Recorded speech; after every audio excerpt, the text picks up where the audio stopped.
Nous retrouvons nos chers invités pour la suite de votre émission. Regard croisé. Adam Adjronou est là. Il est journaliste, directeur de publication de Vision d'Afrique. Et le jeune Gabin Adjao, lui, il est juriste de formation, analyste politique. On va parler du Mali et de la Russie, un an de présence.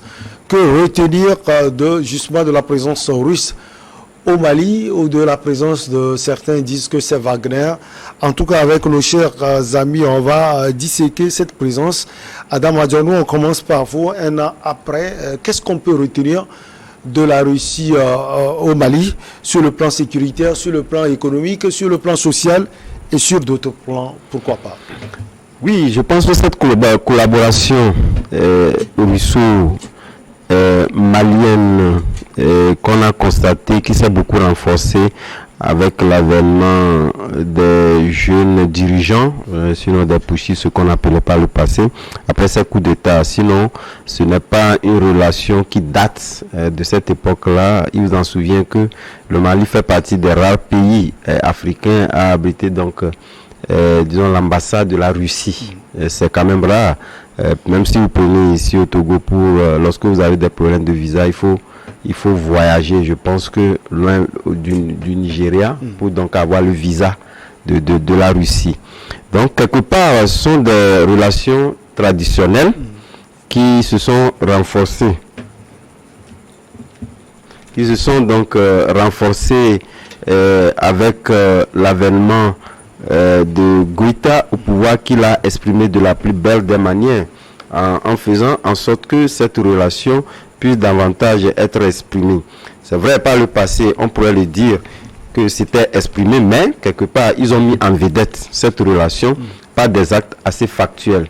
Et eux également, étant donné qu'ils étaient dans une logique donnée, dans une logique de communication donnée qu'on n'a pas connue par le passé, on fait en sorte que la population, sinon l'opinion africaine, s'est rendue compte que réellement, aujourd'hui, certains accords arrachés de l'ancien collaborateur qui avait estimé un certain nombre de points qui ont déplu, disons, aux dirigeants maliens.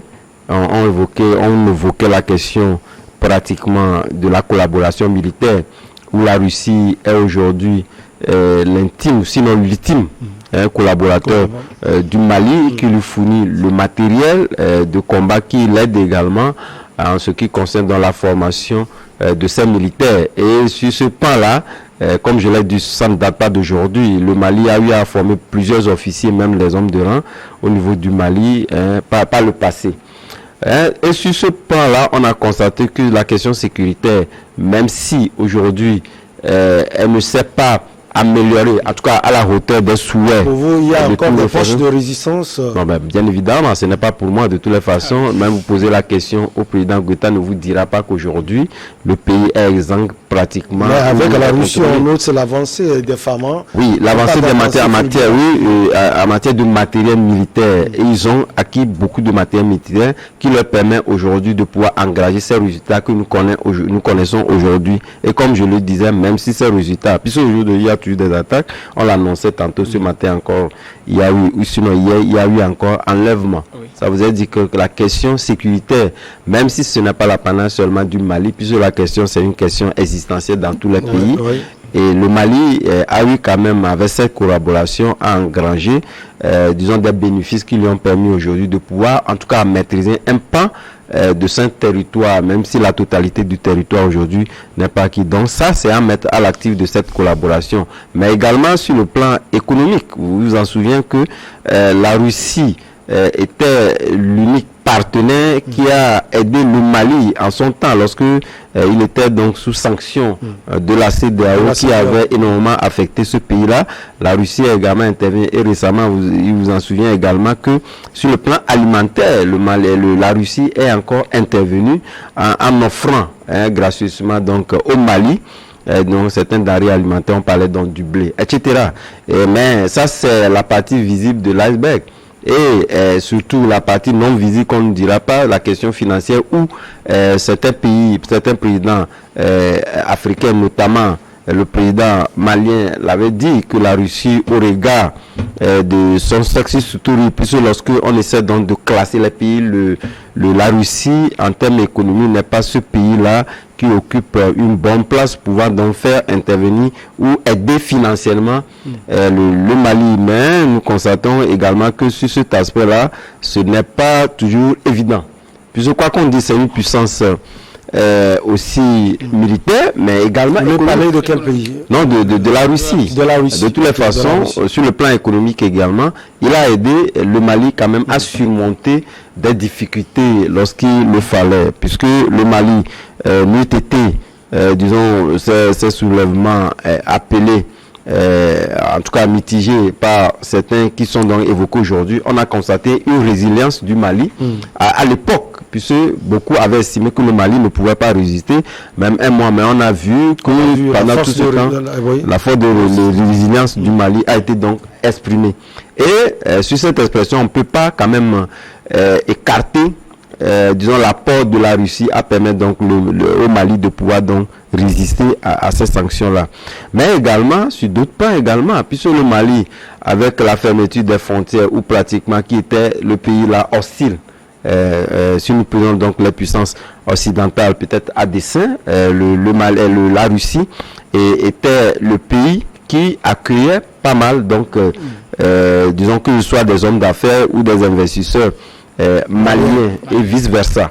Donc, je pense que le Mali a beaucoup à gagner. Et on ne va pas également oublier le fait que Assimi Goïta soit, disons, la vedette lors du sommet, je pense, Russie-Afrique, qui est potentiellement va se tenir. Donc, je pense que la Russie a beaucoup apporté au Mali, surtout en ces temps de difficulté, mais ce sont des relations existentielles qui remontent de l'ère avant, Assimi Goïta, sinon avant donc les coups d'État, qui ont également apporté donc des fruits, même si, entre-temps, ces questions étaient donc des questions qui pouvaient être discutées, puisque vous savez, c'est un challenge qui se joue sur le continent en ce qui concerne dans les puissants, puisque les gens, pour certains, ils estiment que la Russie est en train donc de poser des pas de géants sur le continent, et compte tenu de ça, puisque de toutes les façons, la Russie vient avec une souplesse en matière de collaboration et dont les Africains sont preneurs. Il n'y a pas tellement d'ambiguïté en ce qui concerne dans ces relations-là,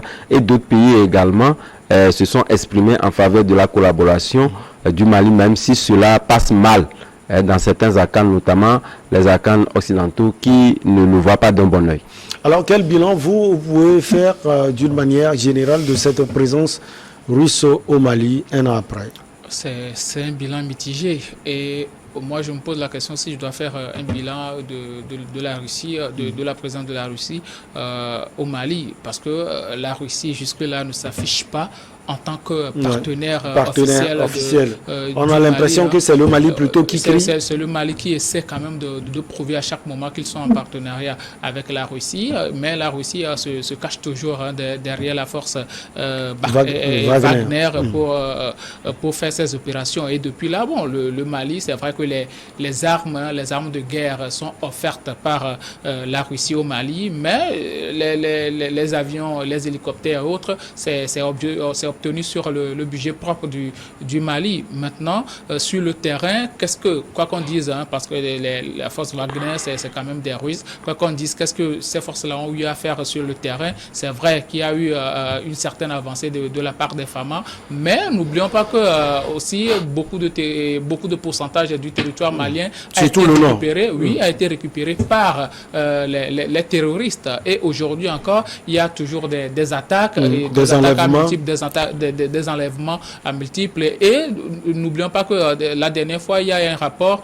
qui a fait état que il y a des exactions de la part qui sont commises par les FAMA, les terroristes et même les forces russes. Donc ça veut dire qu'il y a véritablement un problème qui est en train de se poser, problème que le régime malien est en train de cacher, pour ne pas se dire que non, nous sommes tombés dans du faux, ou bien nous sommes tombés dans l'engrenage, mais ils essaient quand même de montrer qu'il y a les choses qui avancent. Moi, c'est en cela que je je dis toujours qu'il faut quand même être véridique envers la population. Si ça ne va pas, il faut dire que ça ne va pas. C'est vrai, la guerre contre le terrorisme, c'est une guerre de longue haleine, mais quand même, il faut être véridique envers la population et envers ceux-là qui sont vos partenaires pour que les choses changent. Si aujourd'hui, le Mali est en train de tout faire pour prouver par tous les moyens que les Russes sont à leur côté, il va falloir que la Russie accepte aussi ce partenariat. Je ne sais pas pourquoi jusque-là, la Russie n'a pas accepté qu'ils sont en partenariat avec le Mali et aider le Mali même.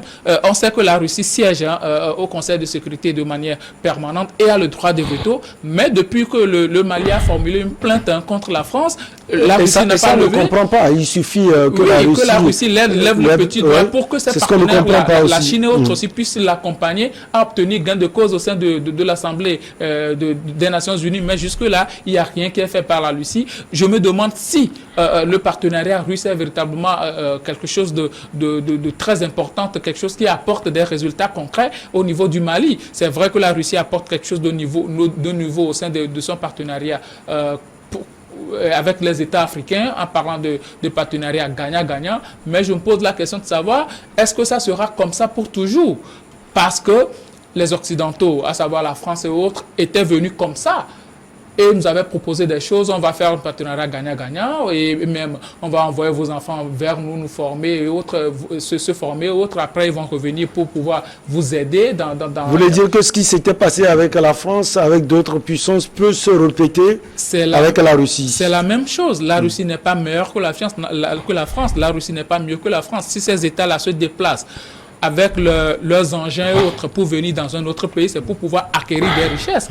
Et la présence d'un géologue russe la dernière fois sur le sol malien prouve à suffisance qu'ils sont en train de rechercher aussi des ressources minières qu'ils vont exploiter dans le compte de leur pays. Donc ça veut dire qu'il y a quelque chose qui est à corriger. Quand vous cherchez à être autonome, il faut penser à être autonome. C'est en cela que je fustige toujours l'action de nous, Africains, des communautés africaines, sous-régionales surtout, qui ne prennent pas la mesure de la situation en aidant leurs frères maliens. Parce que c'est vrai, le Mali aussi est un peu têtu, mais depuis que les sanctions ont été levées, je pense qu'il faut quand même approcher le Mali, les rappeler à la raison, ce que a essayé notamment de faire le chef de l'État togolais.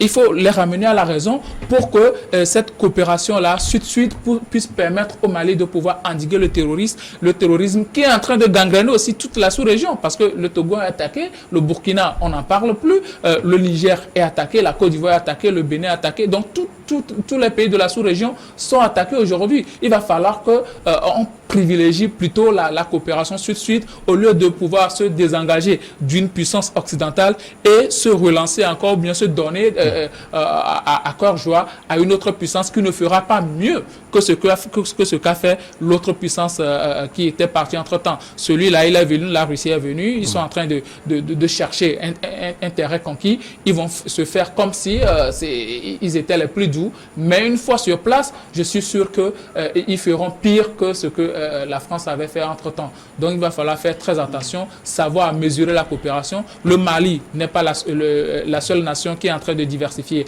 sa coopération. Avant, c'était la coopération juste militaire entre la Russie et le Mali, parce que beaucoup de militaires maliens se sont fait former en Russie. Mais aujourd'hui, cette coopération-là s'est éparpillée sur plusieurs plans économiques et autres.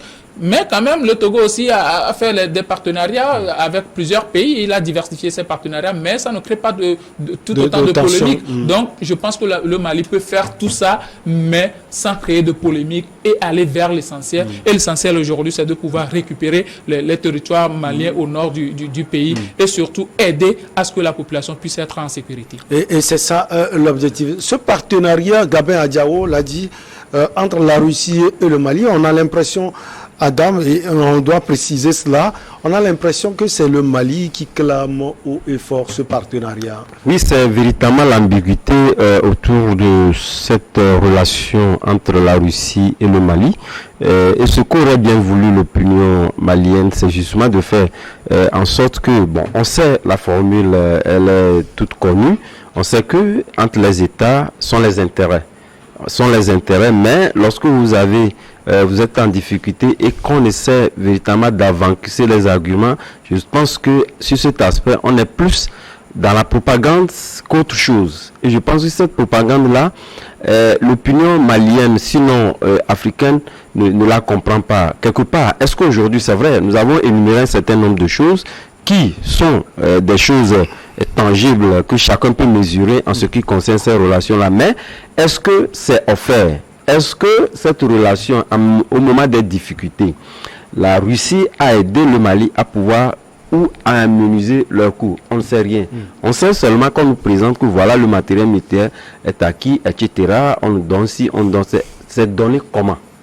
Ça aussi, c'est vrai que si même le Mali n'a pas de comptes à rendre, je pense que quelque part, la réduction des comptes, et surtout dans ces moments de difficulté, permettront, et surtout, étant donné que le gouvernement malien est dans une poursuite de communication sociale, il faudrait véritablement qu'on puisse savoir, où la population sache véritablement que cette relation est renforcée parce que la Russie partage les moments de difficulté avec le Mali en lui cédant un certain nombre de choses. Donc moi, c'est en ce sens que je dis, si la Russie ne s'exprime pas, ça voudrait dire quelque part qu'il faut se poser des questions. Puisque de toutes les façons, la Russie ne fait pas autant de propagande, même si on sait que en mesurant les deux poids, le Mali étant donc demandeur, peut véritablement donc l'évoquer et partant du fait que le Mali est dans une communication donnée et ça lui a marché un temps soit peu. Mais pour la suite, il faudrait quand même que la population sache.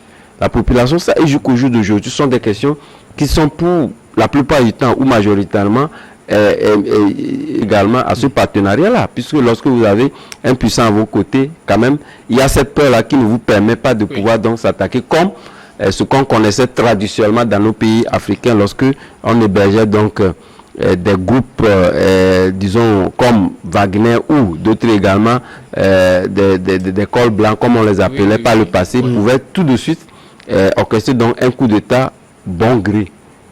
Lorsque il nous voulait. Ce n'est plus le cas aujourd'hui et ça c'est à mettre à l'actif donc de ce partenariat là.